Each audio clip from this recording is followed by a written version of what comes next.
Bonjour, donc moi je vais vous présenter quelques aspects liés à l'ISS sismique non linéaire. Alors, on fera tout d'abord quelques rappels sur l'ISS sismique. Bon, je passerai rapidement parce que voilà, ça a été évoqué quand même suffisamment aujourd'hui. Quelques aspects donc, non linéaires de l'ISS sismique.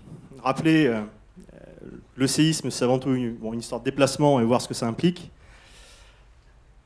Évoquer également les limites d'applicabilité des approches de calcul classiques.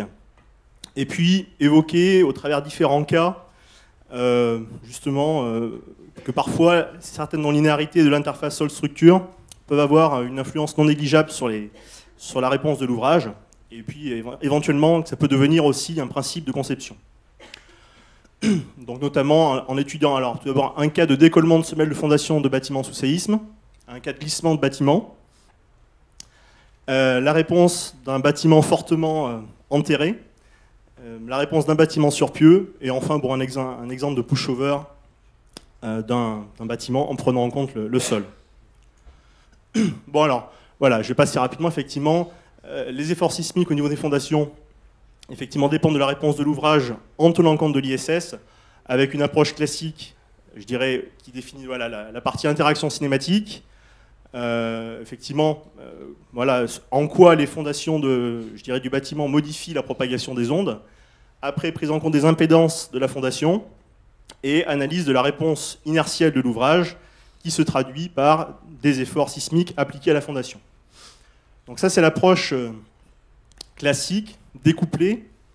Donc voilà, cette approche est parfois, je dirais, découplée et parfois insuffisante pour analyser de façon fine la réponse sismique d'un ouvrage et déterminer les efforts au niveau de la fondation. C'est le cas pour les niveaux sismiques élevés.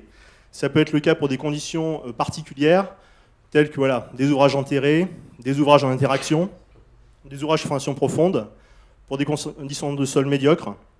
Lorsqu'on veut aller plus loin vers des notions de performance base design en génie parasismique, alors j'expliquerai ce que ça veut dire, c'est tout ce qui est méthode, voilà, méthode en déplacement. Voilà, dans toutes ces configurations-là, il est nécessaire de prendre en compte les aspects non linéaires de l'ISS. Alors, voilà, un rappel important, la sollicitation sismique vient du sol et non du ciel, alors c'est évident, mais ce que ça implique, et ce qui est un tout petit peu moins trivial, c'est que le mouvement sismique transmissible à un ouvrage dépend en retour de sa réponse, qui est plafonnée par les phénomènes dissipatifs ou de non-linéarité géométrique qui se développent au niveau de la fondation. Donc, je parle par là de phénomènes tels que le glissement de l'ouvrage, la plastification du sol par la réponse latérale des pieux, la mise en butée totale ou partielle du massif de sol, la limitation de la capacité portante de la fondation et l'aspect décollement du radier de la semelle. Donc effectivement, historiquement, pour les calculs sismiques, je dirais, dans le domaine des analyses dynamiques de structure, on prend depuis longtemps en compte les aspects liés à la ductilité des ouvrages, ductilité des structures. Pour les sols, en général, voilà, ça a été jusqu'à présent un petit peu plus frileux. L'idée, c'est quand même, effectivement, l'interface sol-structure, par sa nature, dispose d'une ductilité importante. Le frottement, voilà, c'est une ductilité infinie. Effectivement, le sol également, le comportement cisaillement du sol donne aussi également des réserves de ductilité. Donc, il ne faut pas se priver d'utiliser la mobilisation de déplacement. Alors, donc, que se passe-t-il? Voilà, c'est un peu ça. Que se passe-t-il lors d'un séisme si la résistance au frottement de l'interface sol-structure est mobilisée, si l'effort de butée du sol est atteint, si la capacité portante du sol est atteinte ou s'il y a décollement? En fait, en raison du caractère transitoire de la sollicitation, et c'est en ça que, évidemment, les vérifications sous séisme diffèrent fondamentalement des vérifications statiques, il ne va pas forcément se passer des choses dramatiques. Il va juste y avoir, accumulation de déplacements, de déformations permanentes. Il va falloir évidemment vérifier l'adéquation de ces déplacements avec les critères de conception. Vérifier effectivement voilà, sur les piles de pont qu'il n'y a pas d'effet P-delta, qu'il n'y a pas d'effet du second ordre. Il va y avoir certaines conséquences pour la structure de l'ouvrage, en effet lorsqu'il y a décollement par exemple, de modification de la répartition des efforts intérieurs, de modification des spectres de plancher. Mais voilà, c'est effectivement, et ça c'est le cas sous séisme, mais c'est aussi lorsqu'on étudie la réponse d'ouvrage et des sollicitations pyrotechniques, le caractère transitoire de la sollicitation fait qu'on peut avoir des incursions plastiques sans que ce soit un problème. Et ça, c'est vrai pour la structure, mais c'est aussi vrai pour le sol. Donc, effectivement, je dirais les approches classiques d'études de structure, elles reposent alors sur un schéma qui a été présenté également ce matin précédemment, donc je passe relativement vite. On établit une modélisation de l'ouvrage, on intègre l'ISS, alors parfois pas du tout, voilà, nœud bloqué, parfois avec des ressorts. On calcule des fréquences, des accélérations des efforts, en prenant de fait aucune limitation du mouvement sismique transmis de l'ouvrage au sol. Et puis, a posteriori du calcul, l'approche classique consiste aussi à vérifier qu'on ne dépasse pas certains critères portant sur la mobilisation du frottement, de la capacité portante, de la mise en butée, alors que ce sont ces phénomènes-là justement qui limitent le mouvement transmis à l'ouvrage.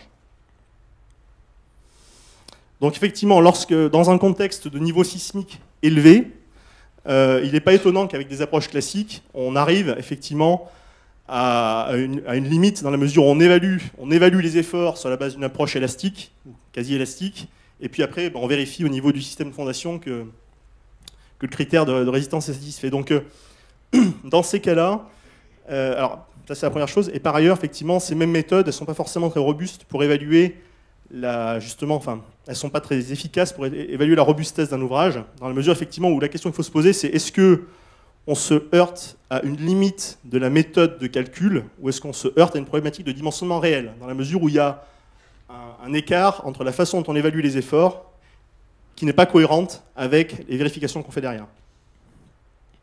Alors, bon, ça c'était un peu le préambule, le message en tout cas général.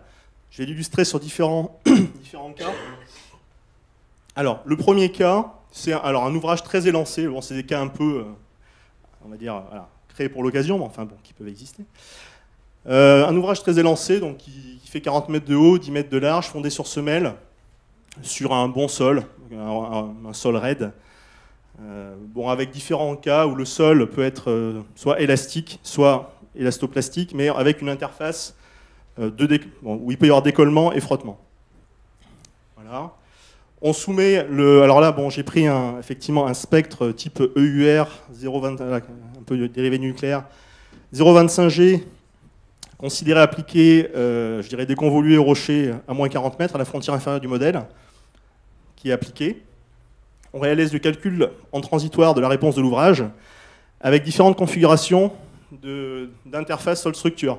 Tout en haut, effectivement, on est... est-ce qu'on peut pointer avec ça? Hop, voilà. Là, on est sur un calcul tout élastique. Donc évidemment, on peut développer de la traction non négligeable au niveau, je dirais, des deux poteaux extrêmes et des semelles. Donc effectivement, on développe un effort important. Et les deux cas situés en dessous, là, on a du sol élastique, mais on peut décoller. Et là, on a du sol élastoplastique, et on peut décoller. Donc ce qu'on constate, c'est que si on dimensionne notre structure sur la base d'un calcul linéaire, eh bien, il va falloir reprendre un effort de traction non négligeable, alors que si, effectivement, on autorise du décollement, il va y avoir un décollement à quantifier, il va falloir évaluer les effets sur l'ouvrage, mais on va, pour le coup, avoir des efforts de dimensionnement qui sont différents. Alors ce qui est intéressant aussi, c'est qu'on pourrait imaginer que si on autorise l'ouvrage à décoller, ça veut dire qu'il va appuyer encore plus fort de l'autre côté. Alors ce qui n'est pas du tout le cas. Quand on regarde l'effort maximum, alors dans ce cas-là, je ne dis pas que c'est une règle générale, mais je dirais là, en effort max, on a moins 21 MN, là moins 11 MN, et lorsqu'on intègre également l'aspect dissipatif du sol sous-jacent, on tombe à moins 8 MN. Alors, je vais expliquer pourquoi. Ensuite, là, tout d'abord, donc j'ai tracé en fait l'évolution du décollement, donc la séparation, je dirais, entre la semelle et le sol au cours du séisme. Oui, pardon. Là, le signal sismique, je l'avais volontairement boosté à 0,5G pour qu'il se passe quelque chose qui ait un peu d'effet. Effectivement, évidemment, sur la base de cette courbe-là, si on veut s'amuser à étudier la stabilité de l'ouvrage à partir de l'effort maxi, évidemment, si on ne l'ancre pas, il se renverse. Et puis, effectivement, pour ces deux configurations-là, on a du décollement. Alors, le message que je voulais faire passer, c'est qu'on n'a pas forcément, on a beaucoup moins d'efforts, mais on n'a pas forcément énormément de décollement pour autant. Donc, toujours pareil, en raison du caractère transitoire de la sollicitation, on va décoller certes, mais pas forcément de façon énorme. Et lorsqu'on intègre un peu de comportement élastoplastique du sol, on décomprime avant de décoller, donc on décolle de façon très faible. Alors, si on trace, pour mieux comprendre ce qui se passe, si on trace les spectres de réponse en tête de l'ouvrage, on va constater, alors en bleu c'est ma réponse tout élastique, et puis en vert et en rouge c'est ma réponse, je dirais, avec décollement. On voit, bon, effectivement, alors pourquoi on a moins d'efforts? On a déjà un décalage en fréquence, l'effet du décollement se traduit par un décalage en fréquence. Et puis, par ailleurs, dans le cas du modèle élastoplastique, à haute fréquence, on a également quand même pas mal d'amortissements liés au phénomène d'élastoplasticité qui se développe au niveau du sol, et ça se traduit par une accélération beaucoup moindre de l'ouvrage. Voilà. Ok. En termes d'accélération équivalente, si on veut traduire effectivement l'accélération, qu'on regarde l'effort en pied d'ouvrage et qu'on traduit ça en termes d'accélération équivalente, dans le cas tout élastique, on a 0,9 G, amplification liée au bâtiment, et dans les autres cas, on a 0,5 G lorsqu'on a sol élastique et décollement, et 0,3 G lorsqu'on intègre en plus l'élastoplasticité du sol. Donc, effectivement, il y a des gains sur ce type de structure non négligeables si on intègre ce genre de non-linéarité. Alors que si on veut en créer, évidemment, on va mettre énormément de systèmes de fondation pour en créer. Alors, la contrepartie de tout ça, évidemment, c'est que on va avoir une accumulation de déplacements au cours du séisme, dans le cas, notamment élastoplastique, où on peut, alors là, dans le cas présent, on ne dépassait pas la capacité portante, mais malgré tout, on venait un peu charger le sol dans son aspect non linéaire. Voilà, et donc, effectivement, là, le juge de paix, dans ce cas de configuration, ça va être de savoir si les déplacements au cours du séisme et post-séisme sont compatibles avec la fonction de l'ouvrage. Voilà. Donc un autre cas, alors bon là je passe un peu vite, c'est un bâtiment beaucoup moins élancé qui on va dire est fondé sur un sol où il y a des plans de marneux qui frottent peu, et donc avec un angle de frottement qu'on prend égal à 15 degrés. Pareil, on sollicite le bâtiment avec un signal un peu conséquent. Et là, la non-linéarité principale, donc toujours pareil, mon signal sismique à 0,5 G volontairement important. Voilà. Si on regarde la réponse en haut du bâtiment, évidemment, on a toujours, dans notre cas, réponse élastique de l'ouvrage en bleu, et puis nos deux cas, prise en compte du glissement, décollement. Alors là, il n'y a pas de décollement. Et on constate d'ailleurs que la réponse entre le sol élastique et le sol élastoplastique, on a quasiment la même réponse. Parce que ici, la non-linéarité prédominante de façon flagrante, c'est effectivement le glissement à l'interface. Bon, c'est ça qui compte. Voilà. Bon, là, c'était de sortir justement les ratios. C'est ça, le FH sur FV, enfin le frottement mobilisé à l'interface. Bon. Relativement rapidement, effectivement, on mettait en évidence. Donc, évidemment, le FH sur FV plafonne au coefficient de frottement entre le bâtiment et le sol. Ça, il n'y a pas grand scoop. Ce qui est plus intéressant, c'est pareil, le déplacement cumulé au cours du séisme, où là, alors volontairement, même avec un mouvement sismique important, on ne va pas forcément avoir des déplacements cumulés, très conséquents. Encore une fois, il faut les évaluer, mais souvent, faut pas. On a des déplacements millimétriques, une dizaine de millimètres. On n'a jamais des déplacements extrêmement conséquents. Alors, évidemment, ça va dépendre du contexte sismotectonique, du nombre de cycles, voilà, tous ces éléments-là qui rentrent en compte pour calculer ces déplacements irréversibles. Bon. Voilà, là c'était l'état du modèle déplacement post-sismique induit. Je passe à un cas, alors qui est un cas, c'est pareil, c'est un peu un cas d'école, mais un cas d'un bâtiment fortement enfoui. Donc là, effectivement, on a un bâtiment fondé sur du rocher avec une couche de 30 mètres de sol, de 30 mètres de remblai. Donc ça se produit sur certains projets d'infrastructures nucléaires ou d'autres. Effectivement, on a une plateforme, on construit le bâtiment et après on remblait sur une hauteur aussi conséquente que celle-là. Là, l'idée, bon, c'était, alors c'est pareil, ça peut sembler évident, mais c'est de comparer un peu la réponse du bâtiment. Des fois, les bureaux de sol. Alors sur un cas aussi enfoui que ça, je pense que ça ne serait pas fait comme ça, mais la question peut se poser pour des enfouissements intermédiaires. entre un bureau structure qui a calculé la réponse de l'ouvrage par des méthodes classiques type modèle spectral, puis appliquer des poussées de Mononobe Okabe, ou à l'inverse, faire la réponse d'un modèle couplé seule structure pour intégrer de façon précise l'influence de, je dirais, toute la partie interaction cinématique qui dans ce cas-là est importante en fait. Bon, donc là, en l'occurrence, bon voilà, je ferai effectivement un frottement un peu écrété sur le bord du bâtiment et puis frottement bâtiment rocher.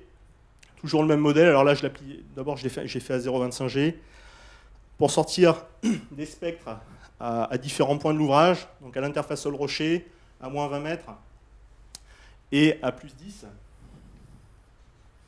Alors, en fait, j'ai fait ce calcul dans les deux cas. Évidemment, bâtiment sans le sol autour et bâtiment avec le sol autour. Bon, il n'y a pas beaucoup de surprises.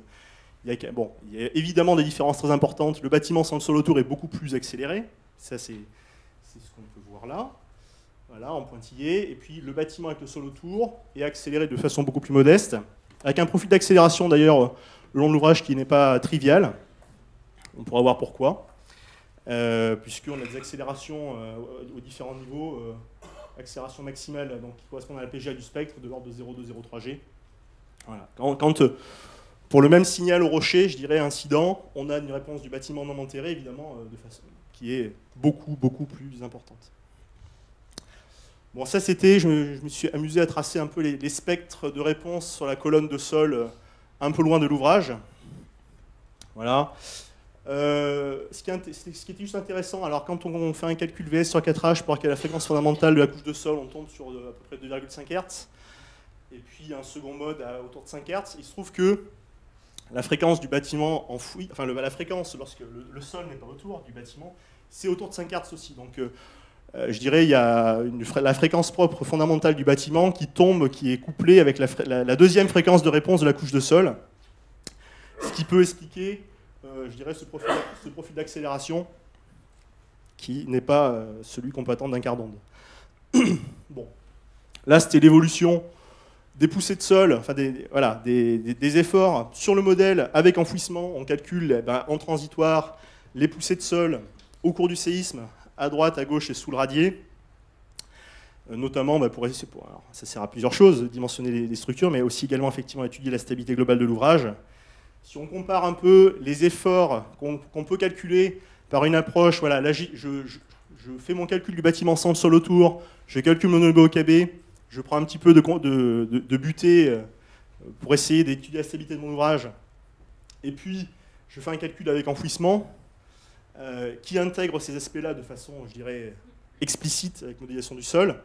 Ben évidemment, par une approche BE classique, je dirais, on va trouver que le bâtiment glisse, décolle, enfin même se renverse, ce qui, pour un bâtiment enterré, totalement enterré, serait assez étonnant.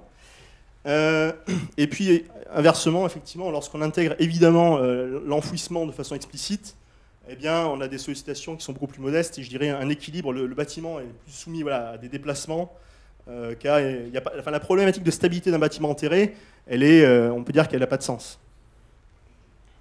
Ce sont les déplacements sismiques qui comptent. D'ailleurs, voilà, là, on a fait un petit calcul complémentaire, même si on est un petit peu, si on veut tester, qu'on met un frottement très faible sous l'ouvrage et que finalement il est équilibré qu'en poussée butée, ben, on se rend compte qu'on a des déplacements qui restent très modestes. Là, je regarde le déplacement entre le radier et le rocher. Voilà, pour une PGA de 0,25 G, j'ai des déplacements de l'ordre de 4-6 mm, et puis même si je cherche à pousser, à augmenter ma PGA, eh bien, je vais rester sur des déplacements qui, bon, à regarder avec les critères de conception, mais sans forcément être... Donc même en cherchant à pousser la rupture du sol, je suis convaincu qu'on ne peut pas l'atteindre. Bon, là, c'était effectivement une cartographie des déplacements à l'issue du séisme. Alors, j'ai pas sorti des formations déviatoriques, mais on peut voir un peu, on initie un peu de développement de coins de butée, mais qui ne sont pas évidemment pleinement développés. Voilà. Donc, effectivement, la non prise en compte de l'enfouissement conduit à des résultats irréalistes, exagérément conservatifs. Le bâtiment enterré est accéléré par le sol adjacent. Effectivement, en fonction de la fréquence de réponse de l'ouvrage et de la réponse de la colonne de sol, il n'y a pas forcément effectivement de profil d'accélération croissant dans l'ouvrage. Voilà, c'est pas aussi simple que ça. Il y a une vraie interaction entre le mode de la structure et le mode de sol. C'est pas forcément le mode de sol qui excite le plus la structure. Et donc, bon, effectivement, un modèle couplé permet de répondre à la question, mais voilà, c'est difficile d'appréhender ça par une analyse simplifiée. Voilà. Lorsqu'on a parfois des configurations, encore une fois, où ces problématiques sont particulièrement présentes, c'est notamment lorsqu'on a des bâtiments où il y a une nappe d'eau assez élevée. On peut avoir un bâtiment qui est très allégé par la poussée d'Archimède et qui, malgré tout, est accéléré par le séisme. Et donc, finalement, c'est que les équilibres de poussée-butée qui assurent la stabilité de l'ouvrage. Il y a très peu qui passent en frottement. Bon. Donc, dans ces cas-là, difficile de se passer un tel modèle. Je passe maintenant à la réponse d'un bâtiment sur pieux. Donc là, c'était bon, dans le cadre d'un benchmark qui est en cours, donc un petit bâtiment sur 9 pieux, sont données des caractéristiques de sol. Donc en fait, on a 10 mètres de vase, 10 mètres de sable moyen, et puis après on a du rocher. Bon, on a élaboré un modèle 3D qui intègre le comportement justement du sol et de l'ouvrage. On modélise effectivement les pieux. On applique toujours le même signal en base de modèle, je me dépêche. On a sorti des spectres à différents points en surface, y compris sous le bâtiment. Ce qui est intéressant dans ces cas-là, c'est qu'on observe des différences importantes entre les points du sol en surface, loin du bâtiment, et sous l'ouvrage, où en fait la réponse de l'ouvrage, je dirais, conditionne la réponse du sol située entre ces pieux, on va dire. Voilà. Et par ailleurs, la réponse de l'ouvrage est fortement atténuée, et je vais expliquer pourquoi. Voilà. Donc, si on regarde un petit peu ce qui se passe, effectivement, lorsqu'on regarde la réponse du sol avec une PGA, oui c'est ça, lorsqu'on regarde la réponse, donc on prend en compte des impédances élastiques, effectivement, et qu'on regarde la réaction horizontale en pied d'ouvrage, finalement en tête de pieu, on a je dirais une accélération équivalente du bâtiment de l'ordre de 0,5 G, d'accord.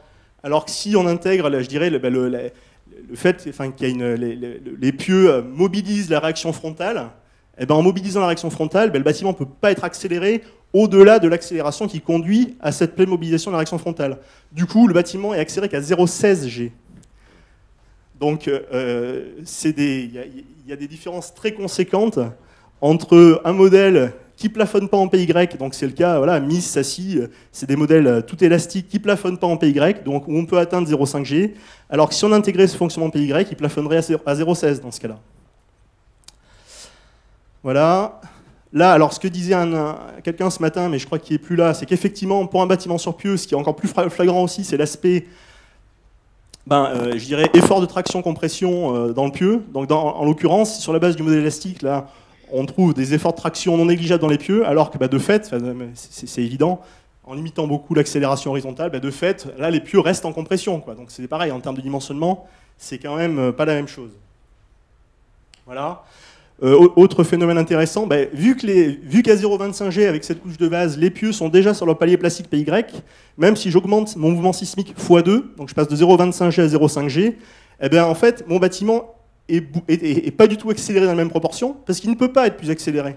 Donc évidemment, cet accroissement du mouvement sismique, il va se traduire par autre chose. Il va y avoir évidemment des effets cinématiques liés aux déformations des couches de sol qui, elles, seront majorées de façon conséquente. Par contre, les effets inertiels liés au bâtiment, ils vont très peu évoluer, même si je majore mon mouvement au rocher de x2. Donc voilà, ça c'est des effets que je dirais typiquement non linéaires, quoi. Bon, alors, dans le cadre de méthodes en déplacement, si on veut pousser encore un peu plus, là, on a intégré, je dirais, l'élastoplasticité au niveau du sol, PY. On peut aussi pousser à intégrer le comportement béton armé des pieux, en modélisant, je dirais, les barres, le comportement du béton et des aciers, et de faire un calcul totalement en déplacement, dont le résultat de calcul sera, quelles sont mes élongations, quelles sont mes déformations résiduelles voilà, dans mes barres d'acier, quelles sont mes déformations maximales dans le béton, est-ce qu'elles sont admissibles, oui ou non. Donc c'est ça la notion de performance base design et méthode en déplacement, c'est à la fin de raisonner plus que sur la partie de déplacement, déformation induite par le séisme. Parce qu'à la fin, c'est que ça qui est directement lié au dommage. L'accélération, elle ne l'est pas. Bon, voilà, dernier exemple très rapide. un petit pushover sur un bâtiment fondé sur semelle. Donc c'est mes collègues suisses qui ont fait cet exemple. Alors c'est pas très net. Bon, l'idée c'est quoi? C'était bon, ils sont concentrés sur une file. Ils ont fait un cas, donc il y avait un cas où les poteaux étaient connectés à un radier commun. Dans le cas, c'était des fondations. L'idée, c'est que soit le pushover, c'est pareil, quand on a un BO de structure, on le fait, il peut être fait à pied de poteau encastré. Là, l'idée, c'était de voir comment intégrer, je dirais, l'aspect souplesse du sol, de l'interface sol-structure et éventuellement élastoplasticité du sol. Donc bon, c'est ce qui a été fait. Donc il y a un modèle de l'ouvrage qui a été fait en intégrant, pareil, comportement de poutres multifibres pour modéliser le comportement béton armé des poteaux et des poutres. Voilà, un modèle qui intègre le sol. Bon là c'était un modèle HSM, enfin HSS, des éléments d'interface, les semelles.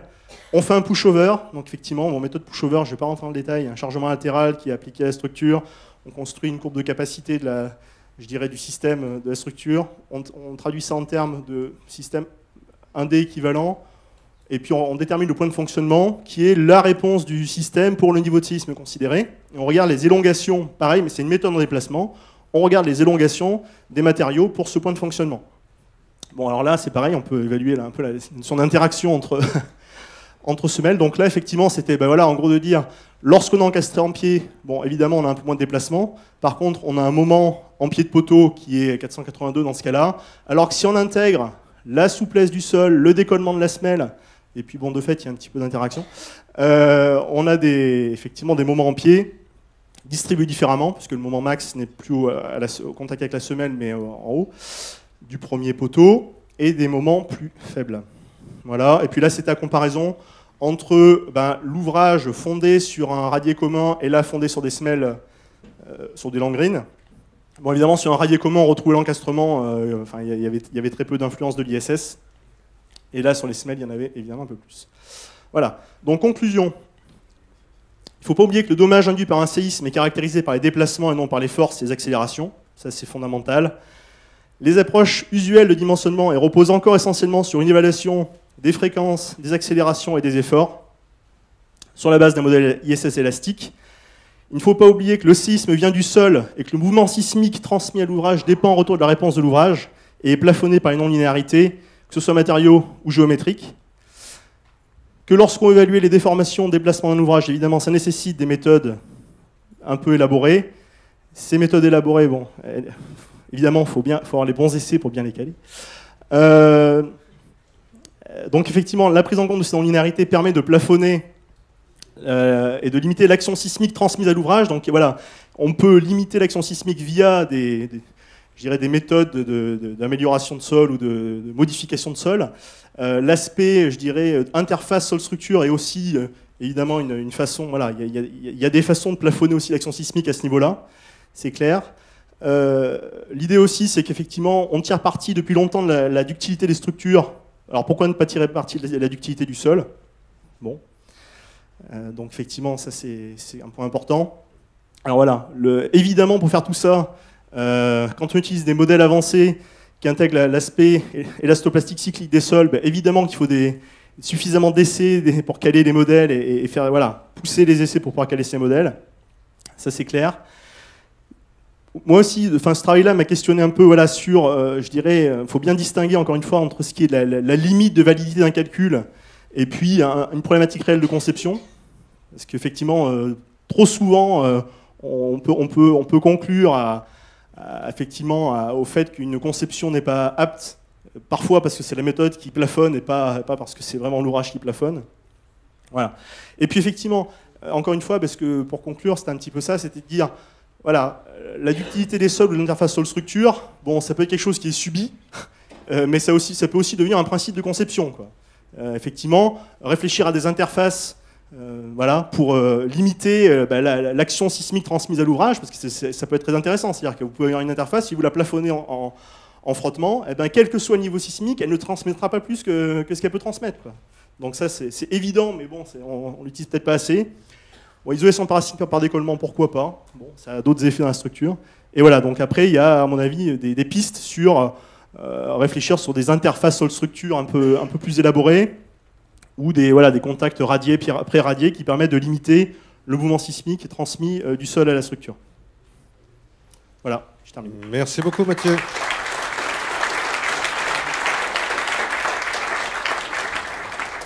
Merci pour ces exemples richement illustrés. Ça nous laisse quelques temps pour les questions et puis le débat qui peut s'enchaîner après pour ceux qui peuvent rester un petit peu, si les trains le permettent. Je vais peut-être commencer alors cette séance de questions.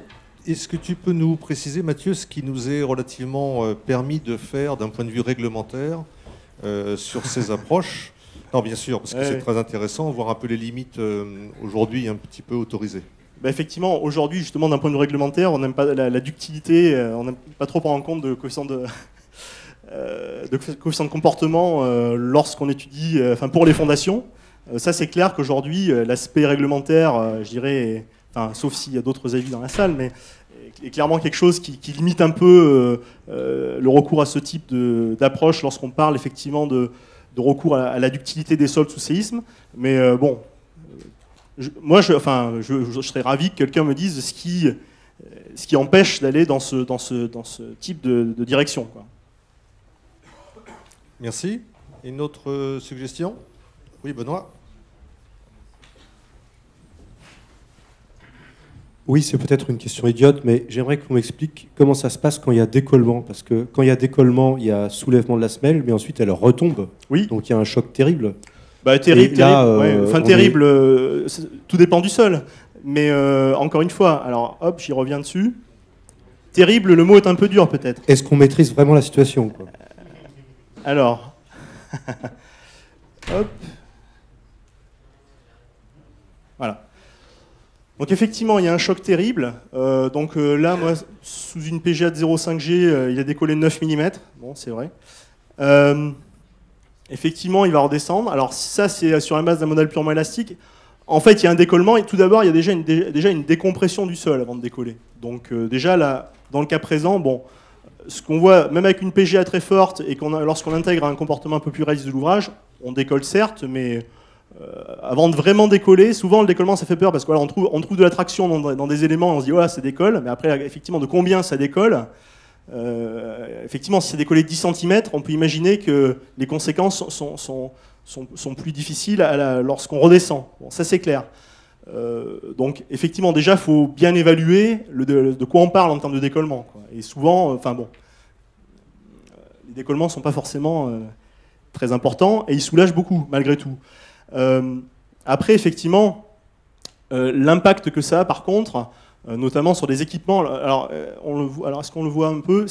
Ça, ce qui est bien connu, en tout cas, bon, sur la courbe rouge, là, ce qu'on voit, c'est que, par exemple, la conséquence de ça, c'est qu'effectivement, lorsqu'on redescend, il y a, je dirais, des hautes fréquences dans le spectre de réponse. Donc, il faut en tenir compte pour dimensionner des équipements. Donc, voilà, ça, c'est vrai.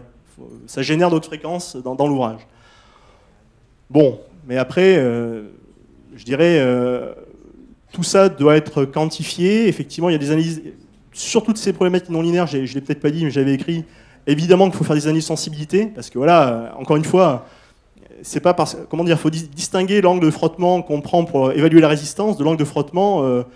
Dans un cas, c'est une borne sub, dans l'autre cas, c'est une borne inf, quoi. C'est-à-dire que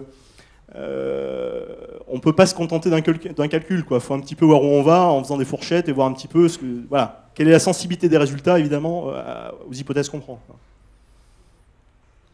Merci Mathieu. Une dernière question pour conclure. Bon, je crois qu'on peut remercier particulièrement Mathieu. Merci.